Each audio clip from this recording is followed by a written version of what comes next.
Welcome to Ink and Magic, a podcast where we read and discuss the writing craft, world building, and romance of paranormal and fantasy novels. If you love books with bite, set in worlds of magic and mayhem, then you're in the right place. My name's Nikisha Shanae. I go by an S. And I'm Leslie. I write as L. Penelope. And welcome to the show. Hey, Leslie, we're back at it. Back for book 2 in the Side Changeling series, Visions of Heat. Super excited about this one. Yes. This is like a read after a little over a decade. And I remember Faith. I don't really remember Vaughn. Right, yes. I remember Faith Nightstar. I remember the red hair, like flaming red hair, and her being, ensconced in this, this building, this compound that she was in. But not much of the story. So let's do like a quick recap. What? That doesn't mean anything about whether we like or dislike any of these stories. No, from 10 years ago or 20 10 years. When was it? It was longer than 10 years. I feel like I was reading like this early 2000s. 2008. Yeah, I think this one came out, was it around 2009? Well, it's book 2. I'm assuming she was a book a year. I didn't look it up, but I feel like I was reading this in 2008. I remember where I lived at the time in 2007, 2008. So and I don't know. I know I've read the first book multiple times, and I don't think that I've read the rest of them that many times. So this will be longer, 15 years or so. So and I don't remember anything from day to day. So remembering a book 15 years on is impossible. Who does? But the basic outline of the story, we've got Faith, who is a F-Psi, a future-seeing Psi. That's not what they call it, though, right? It's F-Psi. I think it is for F for future. F for future. I thought there was a different word for it. And so the F-Psi are the most mentally unstable. They have the highest prevalence of going clinically insane. She uses the term clinically insane a lot, which I'm not sure it's a thing that we do now. But anyway, they have a high incidence of mental illness. And so they're kept far away from other people. They're isolated, and they are used by the business end of the Psi, the corporations, to forecast corporate things and make lots of money. It might be forecast. It might not be future. You're right. Future didn't sound like the right word.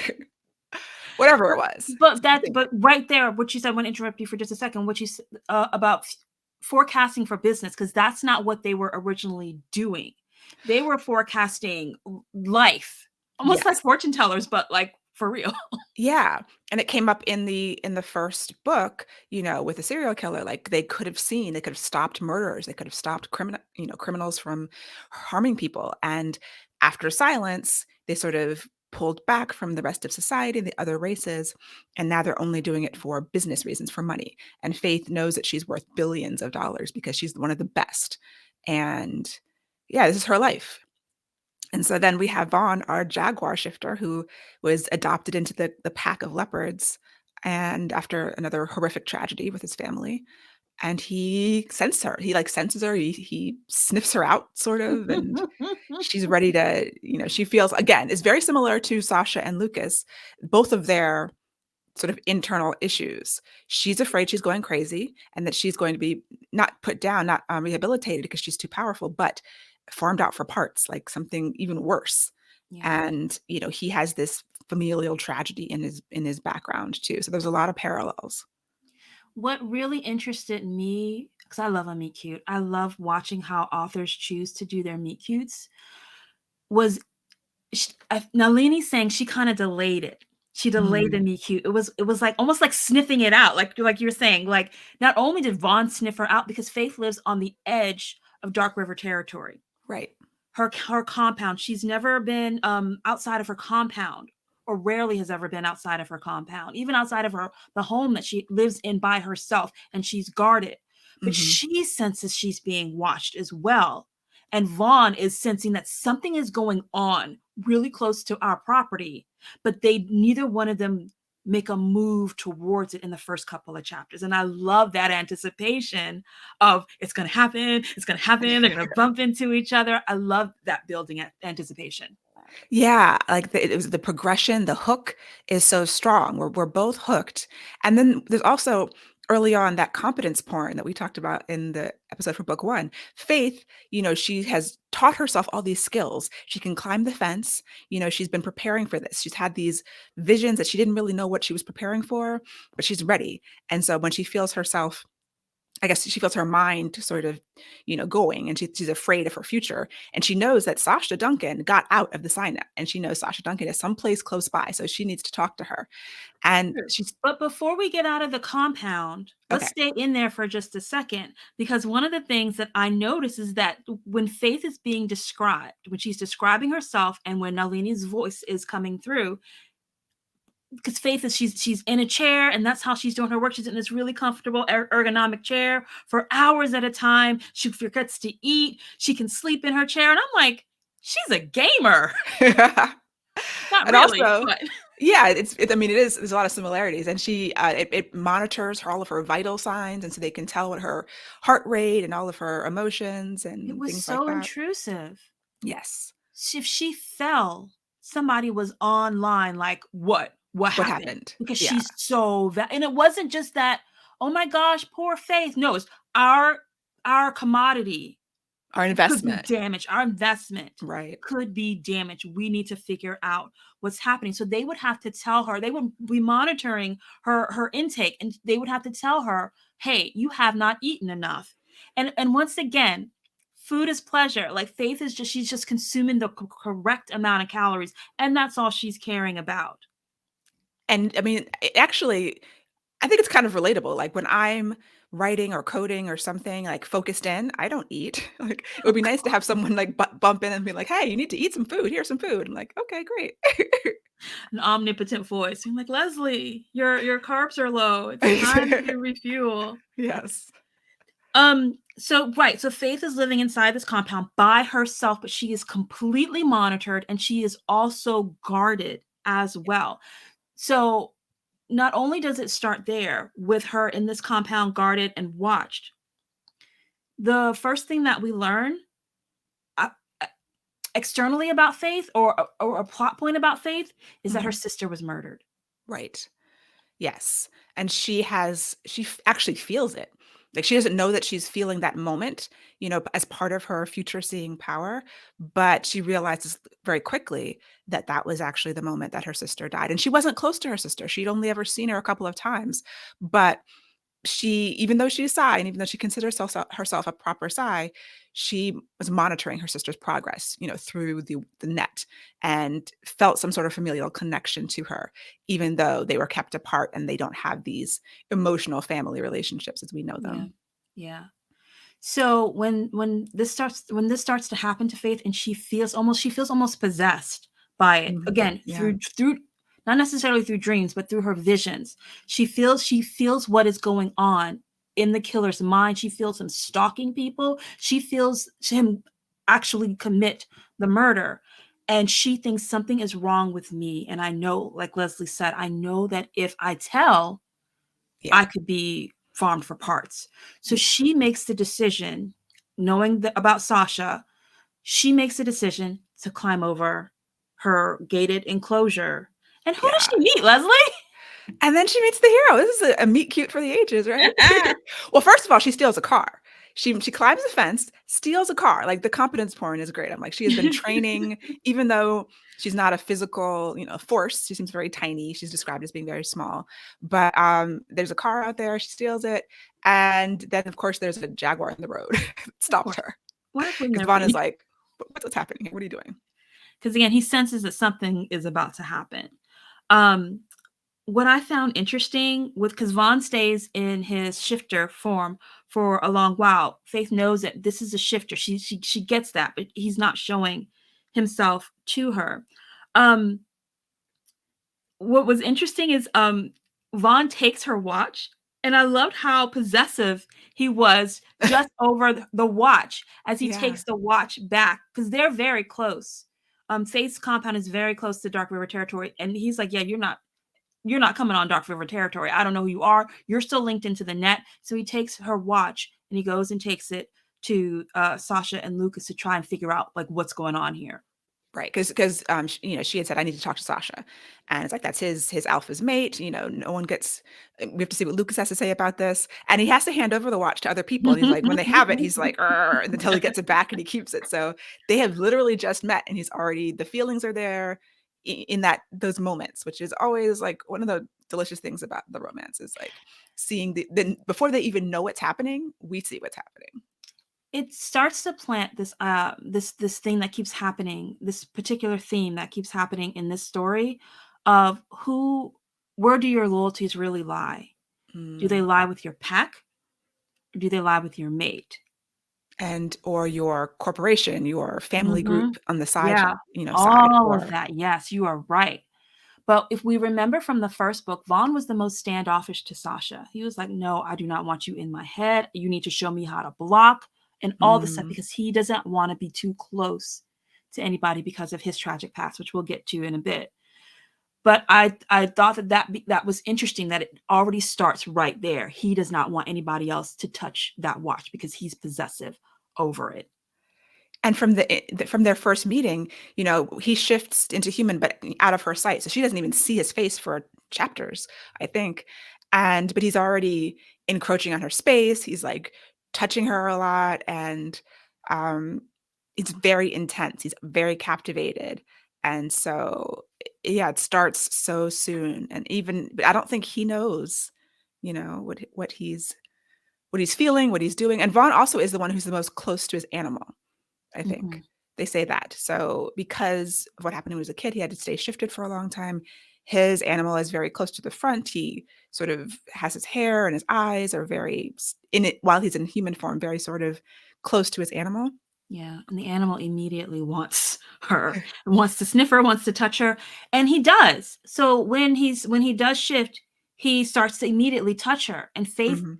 this book becomes a lot about boundaries, a lot about consent. Yes. And And in then a very one of early very 2000 early. early aughts, I guess, kind of way. One of the first things that Faith says is, "I can't process that much touch." When he is behind her, she still hasn't seen him, and he's holding on to her.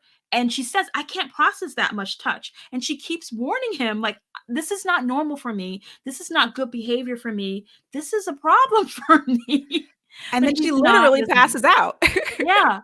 She's Yes. overwhelmed to the point where he doesn't back off, and she literally passes out, and by him just touching her face. So, do you wanna talk about consent now? I do. Let's talk. Let's because it's this book. This is the whole fun and games. You know, I love me some fun and games. I love to talk about the fun and games, the falling in love moments. It's all about touch. But the interesting thing is that it's not always consensual touch. And but at the same time, Nalini Singh does this thing where I don't know how she did it. I'm still with my analytical brain, I'm still trying to break it down and I can't really figure out the process of how she did this. But Faith is saying no. Maybe Right. this again, we were talking about body strippers. Maybe this is a callback to the body strippers because Faith is saying no. He's just touching her. He's touching her Mhm. face. His hand is on her skin. He's not doing anything inappropriate, but he's touching her and she's saying no because I can't process this. Right. And slowly, very slowly, she comes to the, basically the touch starts to bring her out. It starts Right. to heal her from the Silent. dregs of the sign net. So it works. And he knows it. He intuits that this is what she needs, and he says that. And to a modern sensibility, it's like, "Ah, no, how does he know what she needs?" But he's right, and there's no way that she would have gotten out without the touch, without him forcing her to build up a tolerance to it, knowing that it was wrong, that it's wrong, that humans need touch, and if she has any hope of getting out of her circumstance, he needs to do it. So But it's she like but she does keep passing out. She does have adverse reactions. she And does. he has that whole alpha thing where he's like, "I know what's best." And I Yes. love that Nalini Singh, she doesn't immediately prove that he knows best because he's wrong a lot of the times. His touch does overwhelm her. His touch does backfire a bit for a time, but it moves closer and closer slowly to it being the thing that heals her. And I mean, he is right, actually, like, he's absolutely right, because literally, she wouldn't have gotten out, and so it's we make a lot about consent, and the bodice rippers, it connects directly, I think, to what you were talking about, the bodice rippers, because Mhm. they have to be forced into pleasure, right? And it is something that makes no sense to a modern audience and is, like viscerally off. Like we do not like that. And it Yeah. reminded me of the movie Rocky, Oh which God. I rewatched a couple of months ago. And it's horrifying. It's basically like Rocky and Adrian go out on a date and she likes him and he kind of browbeats her into coming to his apartment. And then he browbeats her into having sex with him, essentially. And then she's in love and she has a better life. And Yeah. it was just like he forces her, which is a total lack of consent, into something she would never have done, but something that makes her happy. Here's the And thing. Here's the thing about that. This wasn't the first time you watched Rocky, was it? it was the first time I remember. It was not the first time I watched it, but in I my don't remember. I memory. don't remember that either. When I was younger and I watched that movie, I do not remember him browbeating or Mhm. coercing her, Yeah. which is fascinating because I remember telling my son who was into boxing when he was younger, and I was like, "Oh, you should watch Rocky." This kid, I think he was like maybe 13 or 14 at the time. I remember him coming out of his room, looking at me like I was the crazy one. My kids decided at one point not to stop calling me mommy and call me mother, and I'm still not over it. He was like, "Mother, what is this that you're having me watch? She's saying no. He's not listening to." He was so scandalized, and part of me was proud, but I couldn't remember Right. any of that. Well, just like people who grew up reading the Bodice Rippers do not Exactly. remember any they don't see it as assault. They don't No, see it as rape. It was just no, that was the way the book was. And our memories fill in the gaps because at the end of it, it all ends up well. it And always it's was. such a tension. It's such a difficult tension there because, what do you do with that? But it's almost like this book is a time capsule. I really feel like this was bridging a lot of gaps between those times because again, so many of us grew up reading. I didn't grow up reading the Bodice Rippers, but I grew up reading those Harlequins where consent was really tricky and it wasn't Mhm. always there, wasn't always vocal. If the guy said, "Hey, come on," the woman went along or she was pulled along and it ended up happily. So we didn't think that there was a problem with it. And it reflected society because I It think did. there's, the puritanical values where it's like, oh, the woman, she wants to get married and have kids, but she can't have sex until she's married. And then it's like, how do you know who to marry? And then, so I think bodice rippers probably represent the culture of the people writing and the Mhm. people editing to a certain degree. They did. They did. And it's complicated because if that's their experience, right? Like, what do we do with real people, real human beings experience that we find abhorrent right now? True. So Vaughn did have this air quotes unacceptable behavior of constantly touching her, of being in her bedroom without her consent. I'm coming back to that. His cat was very much into she is ours. Why aren't we taking her? And it became interesting because he seduces her on the physical level, but he also seduces her on the psychic level as well. So I thought that all of that was fascinating. But another sign of the times, these books were 2000 somethings, right? Mhm. Another thing that really interested me was Vaughn in Sasha and Lucas's book, we had the whole dream lover trope. Right. In this book, we have Vaughn coming in to her, sneaking into her compound unnoticed by her guards and watching her sleep. Hello, Edward Cullen. It's a trope for a reason. People I think when I first read Twilight, it didn't bother me. Like, it was, "Oh, that's so romantic." And I don't know that people reading this book in 2008 or whatever would have had a problem with it. And Faith, she nominally has a problem with it, and then she's like, "Okay, fine, whatever. It's cool." But I'm wondering, like, yes, I'm judging all of us, myself included, because yeah, I'm not mad at it. I'm just pointing it out. But do we really have that fantasy of men watching us sleep? Well, there's layers to fantasy. Like, we don't want it in real life. True. We wake up and there's a man in our bedroom in real life. We are screaming and calling the police, I hope. But, if it's like, oh, he wants you so much and he's so drawn to you, it's part of that fantasy that is part of all of these books. And it's why things that happen in books when they happen in real life, consent included, are different. Yeah. And we have different standards for our fiction than our our I lives. think it's because there's the guarantee. Like in real life, there is no guarantee. Right. Yes. So we If you're will going go, in we'll read through knowing, lots of yeah. pages. Yeah. We read through lots of pages, watching this stuff happen, some crazy bonker stuff happen.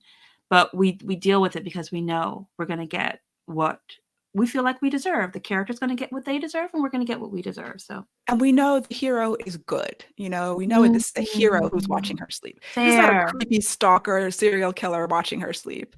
It's the man who is the hero of the novel. And whatever Yeah. he does, whether it's not listen when she says no or sneak into her bedroom. That's so interesting. I want to talk about that for a second because I was reading a book that shall remain nameless. But I've been reading a series, and it's a spin-off of a spin-off of a spin-off. And I love the earlier books. And in the earlier books, yes, the men were alpha. This was, of course, these were more shifter books. The men were alpha, alpha bears, if that gives Leslie a clue, because she knows my reading habits. But and they were wonderful. And you just saw that, yeah, these are going to make great partners. Hmm. And the series that I'm reading now are spin-offs, or excuse me, they're second generation. So they're the Oh, okay. sons. Yeah. And these guys are all buttholes. Oh no. I felt so upset. Like, this is what your loins, these are the fruit of your loins. These guys are awful. They're slackers. They're not listening. Again, they're not listening to the heroine. So I'm saying all this to say that I think that you can do it wrong. Singh Mm. didn't do it wrong. And I'm trying to figure Hmm. out what, again, I'm always trying to figure out what's the process? What's the rules? What are the Hmm. guidelines? And I don't have it yet. Well, heroism. Like think about what is a heroic character. They can't be a slacker. They have to have a work ethic. They have to be noble. You know, they have to be protective. These are the heroes that we want to read about. So if you're writing a character who maybe has certain qualities, but not all of them or not in the right quantities, then they're not going to feel like a hero. Mm, And what they do is going to seem creepy or yeah. weird, or we're not going to be on board for the same behavior that had the hero been, super protective and just super loyal with a code. We can read, and we do read about hitmen from the mafia, Yep. and they're heroes They have a code. because a code. Exactly. So perhaps that's where the author fell Yeah, down I in think that that is where series. the author messed up because they were very protective of the heroine, even though they were awful to her. For all the guys were awful to the heroines at first because they were like, "Well, we don't know what we're doing. We're douches. We were told that we were bad seeds, and so we're going to behave like we're bad seeds." And they eventually start to treat the heroines better. But Hmm. you're right. I think I put my finger on it, and I can bring it back to Visions of Heat in the series that I'm reading right now, and I'm still reading because I'm like loyal to their parents. I'm loyal to them. I'm loyal to their parents. But they the young men in this series, they were trying to figure out their own pack. Like the three of them were a pack, but they were not kind to each other. And I think that's what bothered me. In in this pack, in the Dark River pack, yeah, there's jockeying going on. We see Kit again, and Kit is like, yeah, well, I'm the alpha. And the Kit and the younger leopards, Adolescence. they Yeah. they start up some trouble, and then they let it slip. Like, yeah, he's our alpha. And Vaughn, I can't remember who And else. Dorian. Thank you. And Dorian were like, no. Are you about to challenge Lucas? Because there's only one alpha, there's only one pack, and the guys, they weren't realizing it, and because they were so young, they didn't Right. think about it. They were just going out having some fun, and they didn't think about the consequences of their actions. And in the book that I'm currently reading, they're not thinking about the consequences of their action, and they don't correct themselves. That's what I don't like. And nobody checks them. Yeah. Nobody Because this is nobody all checks them. because here, like Vaughn and Dorian and the rest of the Sentinels check them hard. And it's like, we Mhm. need to make sure we nip this in the bud now because we are loyal. We are protective of each other. This is family. This is pack. We don't Yes. treat each other like this. Yes. Yeah.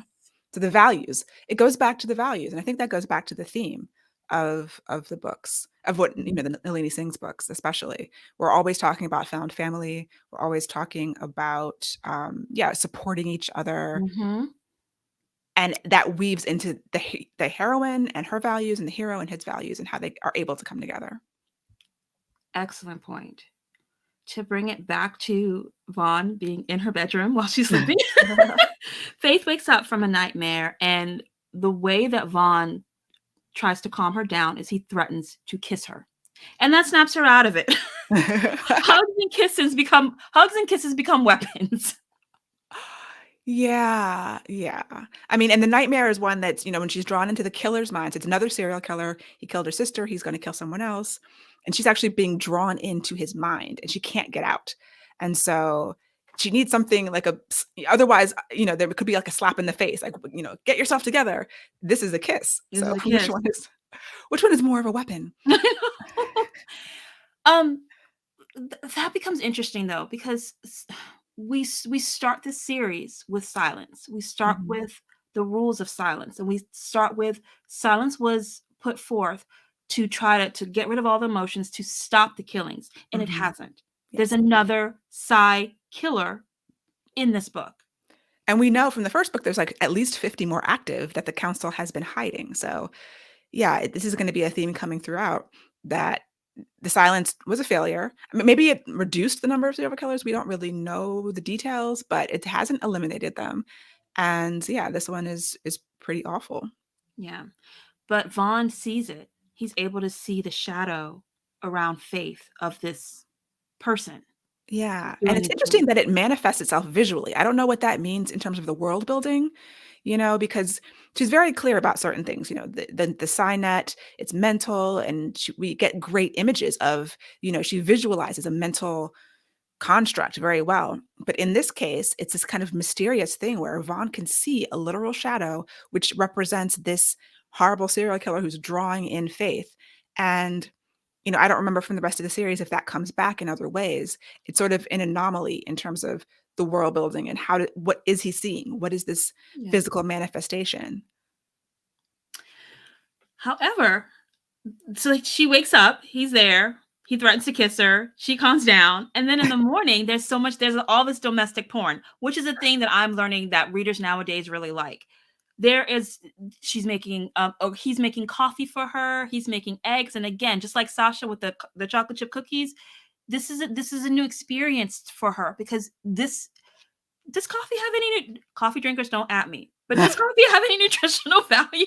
Just the caffeine.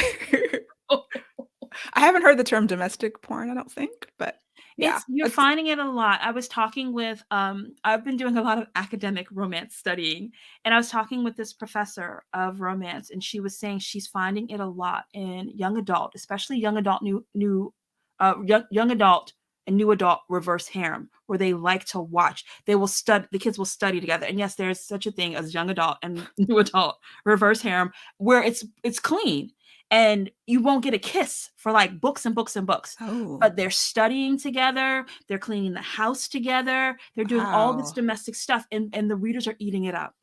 Wow. Okay. Hmm. I mean, I noticed that there's always a cooking or cleaning scene in my books. The man at some point clean up the house or cook, and that's when she knows she's in love. See, I I don't don't know think where my it come from. characters, they don't generally eat. I'm Okay. not like a food person. I'm the type of person who, if they gave me a nutritional pill and I didn't have to Oh eat ever Lord, again, I would Leslie. be perfectly happy. Oh So yeah, Lord. you're not gonna get a lot of food in my life. But I do appreciate other people who are very food oriented, and it's a part of the mating dance, right? Like cooking for your That is mate. totally my mating dance. If you either make me food or you clean my house, I will follow you to the ends of the earth. Washing my hair, that is a thing that takes Ooh, the place of cooking food because I that don't is interesting. yeah. Things yeah, like things that you just don't wanna do. But yeah, so we have that. We have Vaughn taking care of her Mhm. in a way that she's been cared for nominally. She's been fed, nutrition and protected, but not in this way. And the conflict kind of their conflict comes about because she really can't stand the touch and he needs it. And that becomes more important as we go through, almost to a point that approaches absurdity in my mind because it's like he actually has to have sex with her or he's going to like lose it, which feels weird. Honestly, it's a little bit weird for me, but still it's showing the physical, the touch again, the touch sense being extremely heightened, but it actually creates the emotional bonds. Their sensuality is the foundational for their relationship for so many reasons. But look at where it came from. Look at Vaughn's wound. Mm, Where if we Now's a good time to talk about the same way. Remember we were talking last week about a lot of times with an alpha, one of the reasons that he's so possessive and so protective is because of a wound from his past, some type of Mhm. traumatic past. And just like Lucas, Vaughn also has a traumatic past. It's really sad. His parents, who were jaguars, joined a commune of both jaguars, of both shifters and Humans? humans. Yeah. There were humans in it as well. Mhm. And Like a even cult. at it was a cult, and even at a young age, Vaughn could see it. He could see some members looking at his little sister in a way he was like, "No, this is not okay." And so Mhm. he started to rebel rouse in the commune with other talking to other kids, like, "Don't let them, don't be by yourself." Um, and the commune, the cult, the leaders told his parents, "Your kids are problems. You want to prove yourself to us? Get rid of them." And these parents take their son. I think they were like maybe 10. They were Yeah, really and young. the sister's like 7 or something like Yeah, that. Yeah, they were very, super very young young. Take them out into the woods, and and Vaughn abandoned is them. happy. He thinks that they're finally leaving the cult, but Yeah, they leave that little girl and Vaughn in the woods by themselves. right. And the sister does not last but 5 days. Yeah, she starves. It sounds like she starves to death. Like, he was trying to feed her. She He pretty stayed much in gives his up. yeah, and then, eventually the mother tries to come back, but then the father's like, "No," and they have a murder-suicide. It was just awful. It was a And horrific situation. the even worst part of that is that pretty soon Vaughn, Dark River Sentinels find Vaughn. Mhm. He was so close to the Dark River territory that if they had just brought him a few more miles in, they would have been fine. Oh, He thinks right, they about would've that. had them. But to bring it back around to touch, that's how they healed him. They basically Mm, smothered him with mhm. touch, and that's how he began to heal. And so I think that probably led him to need touch more than your average shifter would. So when he falls in love with someone who really can't touch him, and she keeps passing out, that is a huge conflict.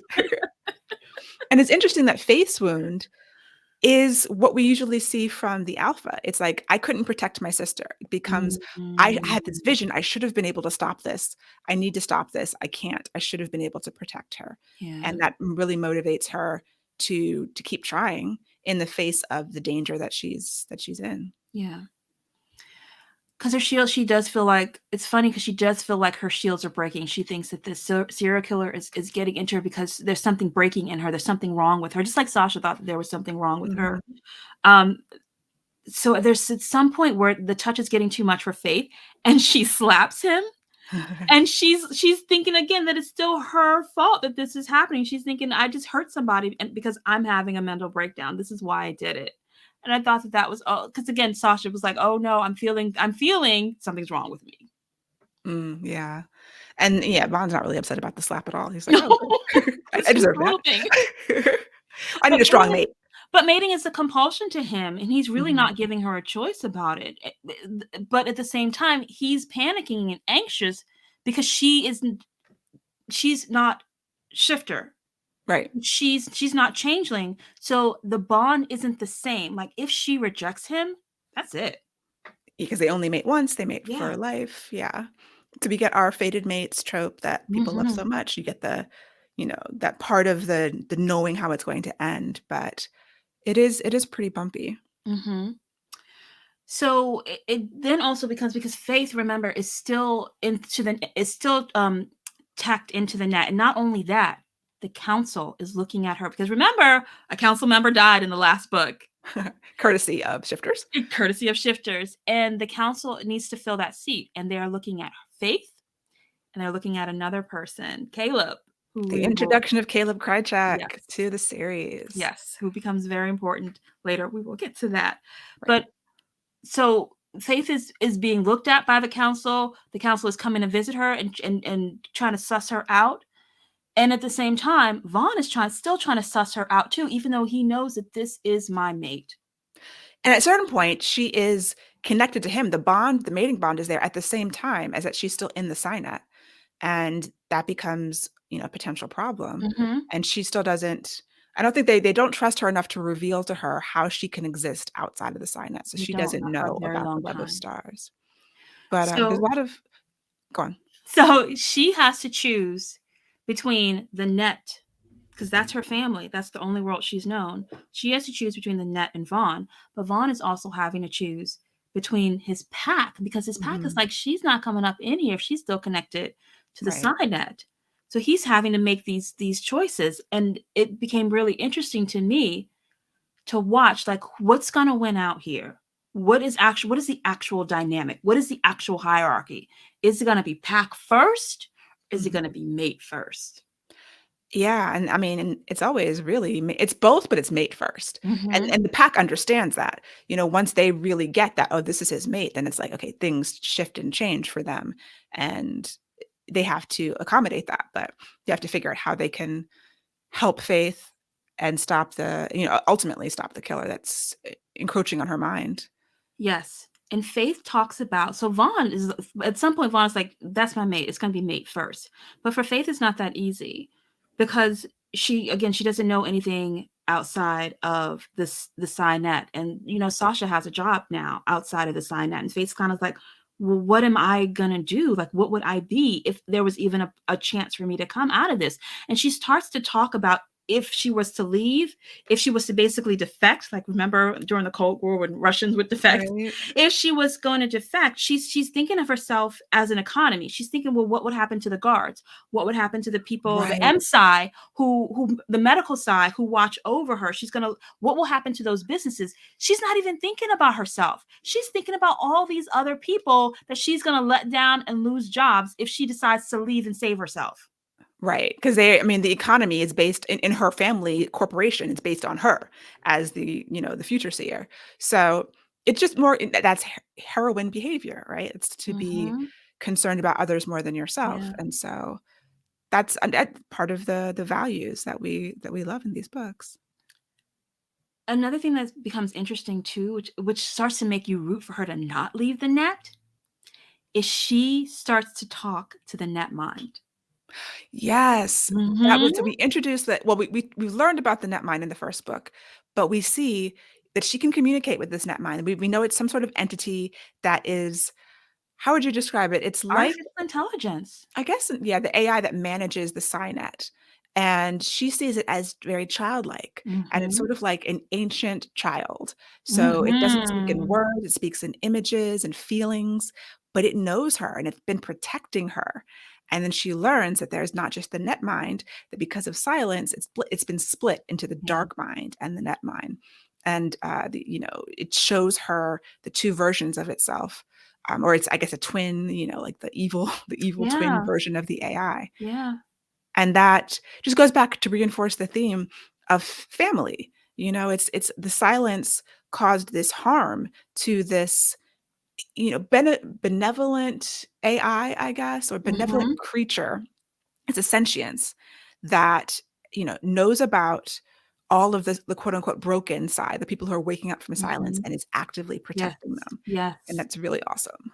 So it's showing her the rot, but Yes. but in the same token, we're also starting to see the seeds of rebellion being planted in this book. Right. Yeah. Because Faith goes into the net, and there's a lot of like internet language with her, firewalls, and the way that, like I said before, Nalini Singh visually shows us a very abstract concept of this mental, network of, I guess, probably millions of psi.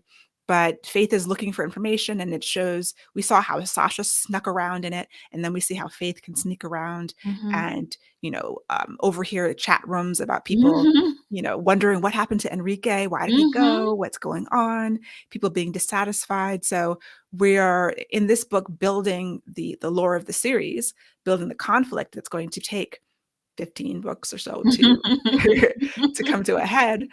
And yeah, that layering, it's done really elegantly, I think, for the most part. The layering of the expansion of the world, the seeds of rebellion, realizing, okay, we know Sasha, we know Faith, there's got to be other people waking up, other people who are impossible, like designations that don't exist. Um, when we get to Faith's father, that's also, Mm, comes into play. yeah. So can we talk about the love scene now? Yes. Have we not? How have we not? We haven't. We've talked so much about the touch, because there was Yeah, so much touching going on, and she was there like, I can't, I was. can't, I can't. And then finally, they do the deed, and It takes a little while. It's a it little takes a later in little the while. book. But so Vaughn is like, tie me down because he's nervous that he's going to be too rough with her because he There's wants her so to. much negotiation in this sex scene. I was like, they have to negotiate for her to run away if he loses control and keep running. I'm like, oh my gosh, this is so intense. Yes, but it made it okay because there was so much where he was pushing her at first, and now he's like, okay, now here comes the negotiation. But not only that, so we're not going to get too explicit, but they do the deed. She has a big happy ending, and she passes out, and surprise, surprise, her shields are down. She's free. Is that when she gets out of the sign net? She doesn't leave. No, she doesn't leave yet, but her shields, the things like we've been talking like internet and how people can hack each other and how Mhm. you have to always like have your Like her shields up. firewall. Yeah. They're broken. They're gone. Yeah. Yeah. And I mean, I think it proves in a way it proves Vaughn right. It's dangerous for her to have no shields like that. But we know that the netmind is protecting her It also. is. It is. So it goes back to Vaughn being like, this is what you need to to break free and actually being right. Hmm. He was right. He was right. He was I right, think and that as he was being wrong, he as was he was still being wrong. He was right. right. And once again, the sex is beautifully described. It's not, it's very sensual. I didn't think it was like hot, but it was Mhm. just gloriously described and just poetic. It was what it needs to be. I hear people, both readers and authors alike, talking about one. I hear readers talking about how they'll skip over sex scenes, and then I also hear authors talking about how do you write so many sex scenes. And I'm thinking, if your sex scene is not character development, which this sex Mhm. scene was, Absolutely. which Sasha and all of Sasha and Yes. Lucas's dream sequences and their actual touching, those were all character development. If your sex scene isn't character development and the characters don't grow during, before, or after it, then yeah, I'm going to skip over it because there's no reason for me to read. Insert slot tab A into slot B. Right. Yeah. I mean, we're not talking about erotica or anything, but like in a romance, it needs to be relevant to them. It has to change them. It's like every other scene in a book, someone needs to change. So during the Mhm. sex scene, there has to be some sort of growth and change and arcing happening. And it can be And negative. it could be. It could be, as we saw when he was touching Faith, and she was reverting, she was regressing. Hmm. And now, and it took him 2 steps forward, 3 steps back to get closer, and now he's there, and now they are growing together, because again, look at what happens when you negotiate consent. Yes, this is a this is a good Yes. counterpoint Yes. to yes, the consent, all of that negotiation about run away fast if I lose control worked out to the benefit because that's why we've moved towards a consent culture, thankfully. Thankfully. Yeah, and if this book had been written today, it would be interesting to see how the same Yeah. things would have been explored in I a different way. I can't wait to see what she is doing today. Because again, Yeah, Leslie and I fell off, and we're very excited to reread and then to catch up with everybody else who's still on the bandwagon, like, where y'all been? right? So But many okay. books to read. But okay, so we get through I that. We did get want to through the mention lovey-dovey. I want to mention the Cassandra spiral. Oh, It's yeah. another sort of pantsery thing that is introduced in this sex scene. And honestly, it lost me a little bit. I'm like, what is this? We've never heard of this before. It's another, it just kind of drops in and she has some kind of spiral. And I was just like, it's very abstract. So if it had been seeded a little earlier, then maybe it would have kept me. But I just was like, my eyes glazed. I was listening to the audiobook and I started glazing. I'm like, I realized I wasn't paying attention anymore. And I had to rewind and go back. I'm like, okay, I'm focused now. We are That was all my for only seeding. quibble. I hear you. We are all for seeding. We are all for making it look like you meant to do it the first time. Yes, what you can do, just go back and put it in later. We didn't know. Most of us don't know what's happening, and before we turn it in, we go back and pretend that we knew the whole time. Exactly. So the emotion and the touching and the sexing are all really huge in this book. And then there's still this whole little subplot of, a serial killer, right? That we have to deal with. Right. The secondary concern of Ms. Nalini Singh is the actual plot, which I love it. It's great. It works so well. And then we've met Judd in the first book. He Mhm. comes for the first time in this book late in the game when they're sort of planning, okay, how are we going to take down the serial killer? Because Faith, now open to more of her abilities, can see where this is going to happen. She actually sees the face of the killer. She knows all this information. So the changelings are going, well, first the changelings have to decide, are we going to stop it? There is a discussion about, is this our responsibility? This is a Psy problem. A Psy is going to murder another Psy. Why should we care? And then bringing in Judd from the Lauren family, who lives with the wolves, and for the first time, well, we've had mentions before, but this is the first book we learned about the arrows, right? Yes, it is. It is. And the arrows are this sort of mythical group of Psy assassins. Faith wasn't even sure they were real, and she realizes that Judd, who is still silent, apparently, even though he's out of the Psy net, he's living with Mhm. the wolves. He still appears silent, and he was this elite warrior, and he's going to take care of the situation. Yet another secondary character Mhm. killing Yep. the murderer. Yep. So our hero doesn't do it; it's this other person. Yep. Yeah. And I'm not mad. I It's don't know that I could unusual. do it, but I'm not mad. Right. Yeah, like, it's the structure is not what we would come to expect, right?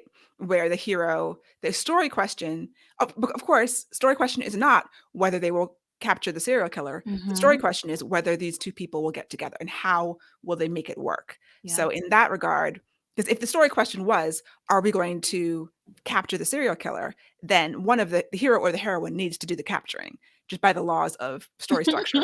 Again, Western commercial fiction. Right? But because that's not the story question, then a third party can come in and, take the glory, quote unquote, of that. Or yeah, it's not the end of any of their It's arcs. not the answer to any of their stakes. Yes, yes, their stakes had nothing to do with this. Well, Faith's stake was, I can't let this happen again, and Faith was involved in it, so True. it does answer hers. It True. wasn't Vaughn's stake. Vaughn didn't care about anything else. His only external plot of the story is being with Faith. Mhm. Yeah.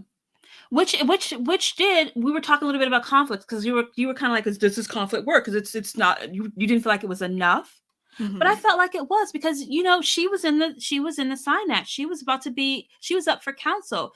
She had so much to gain by staying in the sign net.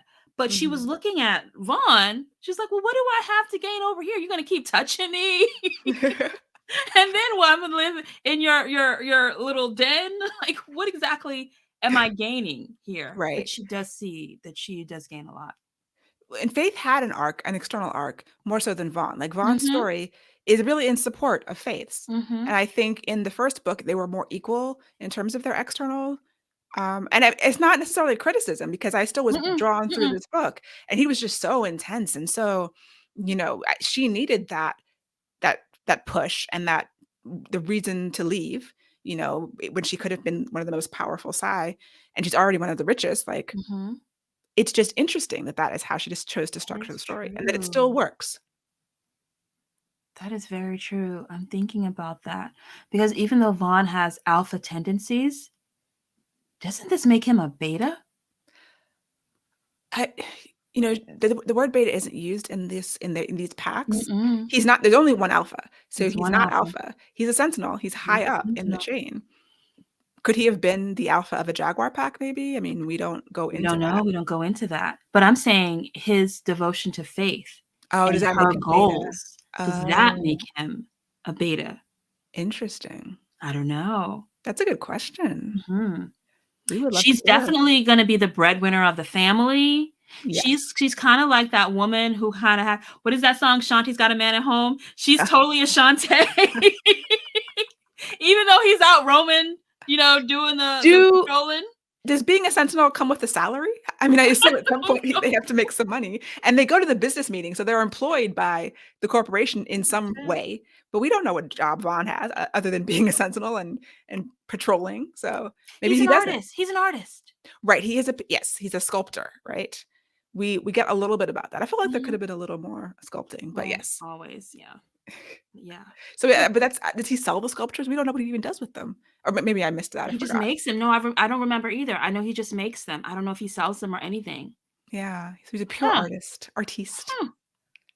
But him being a beta, because he doesn't have external goals of his own, he No, just supports hers, and he that doesn't, is which is beautiful. it is beautiful. It is Part of beautiful. the fantasy of the romance of it all. Yes. So they do take care of the subplot of the serial killer, and we're at the end of the book. And what was interesting here, because it's saying, because Faith does come out of the net, she Mhm. joins the web of stars. Um, but unlike with Sasha, whose mother just was like, "Okay, we're done," Right. Faith's father has a bit more care.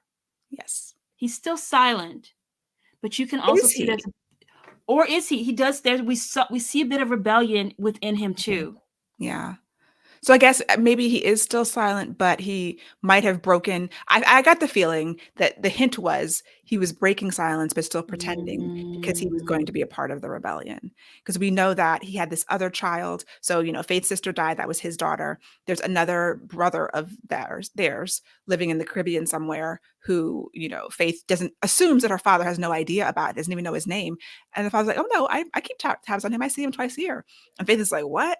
yeah. And then, her father, Anthony, comes up with the deal. So even though she's left the net, she still has her F-Psi powers. She can still make money for them. She can make money Mhm. for, her new family, her clan. And she's And they protected from the council.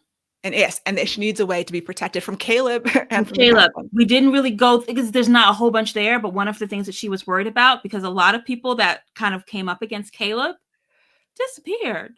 Oh yeah, they're swept under the rug and they never are never seen again. Yeah. He is a menace, and he gets the open seat on the council. So there's a little bit of dread Mhm. there. We see that he studied under Enrique, who was our Yeah, serial the killer from first book serial one. killer. Mhm. A lot of questions about Caleb. But earlier when she was being considered for the council, is like, okay, it's me and Caleb. Well, Caleb's definitely going to kill me because that's how he rolls. So I'm not doing this anymore. Aside from Vaughn and all the shifters, yeah, I don't want to die. And her father's like, yeah, you don't want to die. Don't do this. So we have him looming as an interesting antagonist for future episodes. And then we do have happy psychic ending for Faith, because the Netmind can still contact her. Yes, and that's really nice. And we like this sort of toddler, sort of like a puppy, I guess. If a puppy Mhm. could communicate to you in images and look out for you. And the Web of Stars has its own nascent baby netmind. Whenever there's a network, there's going to be some kind of netmind. So that's, yeah, it's laying groundwork for the future. It is a nice kind of bow on that, and we don't know where we're going to end up with it, but it kind of leaves you with that warm feeling at the end. I agree. And that's Visions of Heat, guys. Yes, it was such a good reread. Good to be back with the characters in the world, and yeah, I'm really excited. So the next book, number 3, is going to be Judd's book, right? Caressed Mhm. by Ice, And his heroine is Brenna, who was who, the victim of yeah, the survivor of the first book. She was, yeah. kidnapped and tortured, and yeah, as much as we kind of leave with a warm hug, there's still a lot of murder and torture in these books. And all of them. I haven't read the Rockstar books, but yeah, and I've read some of a good portion of the Angel books, which are really thriller-y. So yeah. Yeah, and then her thrillers, she has contemporary thrillers. I She's read I thriller. read one of them. It was great. Um, Probably, I mean, it's about, I believe it's about a murder, but there wasn't necessarily that I recall all that on the page or the characters directly dealing with that. But it was very suspenseful. She's got a new one coming out very soon. So I do like her thrillers. I did read many of the Angel books as well. I Mhm. don't think I read the Rockstar ones, but she likes that edge, a little edginess in there. Mhm. And I think it's as long as it's balanced with all of the warmth and the family and the love and everything, it doesn't get really dark per se. It gets a little bit dark. I don't know. Would you say it's dark? I sometimes I just Her don't know what angels dark were is. dark. They were Yeah. dark. Okay. They were dark. I'm And a yeah, wimp too. Understand that I'm a wimp. yeah, I'm not a dark romance reader, so it depends on your tolerance for darkness in your otherwise romantic books. Yeah. All right, before we go, let's just share a few moments of everyday magic that's happened in our lives. Do you have any example of just like a tiny, normal to life but magical thing that happens? I think that I do. My nephew has been staying with me, and he just transferred from school in Maryland to I'm in Virginia to the school that my kids went to. and he's special needs, but he's very verbal, and I always have to ask for hugs from him.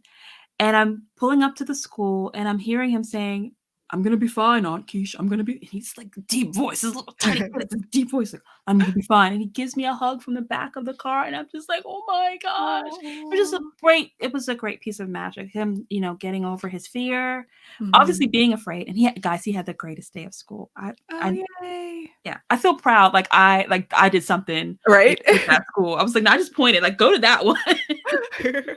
Nice. Mhm. So mine happened the other day. I was taking a walk, and there's paths where I live that go through the woods, and there were a bunch of deer. There were like 5 or 6 deer, and they literally crossed right in front of me, almost close enough to touch. And I walked by and I was filming them, and they were staring at me, and I'm Oh like, my gosh. it was just at first I was like, "Wait, deer are herbivore?" Because they were looking a little bit like, "Why are you standing so close to us?" I'm like, I was walking, and you just crossed in front of my path, sir." He's reasoning. But no, I walked past and they stared at me and they started eating the grass. And it was just like to be so close. And I love deer. I know that they can be destructive for yards and things, but they're so graceful and beautiful. And sometimes they're just be gathered outside my window and I just love looking at them. So Mhm. close enough to touch a deer. I wouldn't touch a deer because I don't know what they've got going on. No, But it was everyday magic. So that is that was good. magical. So what's going on? What should people know going on in Leslie World? Um, writing all the time. When this comes out, we're recording pretty far in advance. So this will probably be out in early December, I believe, and so NaNoWriMo will be over. Hopefully, I will have a victory to share. I will be doing a revision course in January 2024, so check out myimaginary.friends.net for information about that. Make sure you get on the newsletter if you are at all interested in that course. I also have my imaginary world building course, which is self-paced, and then there's going to be a live cohort every now and then. So there's a live cohort in January also. And yeah, the best way to stay up to date about all these happenings, and if you want to listen to my other podcast, is myimaginaryfriends.net. What about you, Inez? What's going That on in is your world? awesome. As always, you can learn to write a binge-worthy novel in just 21 days with me.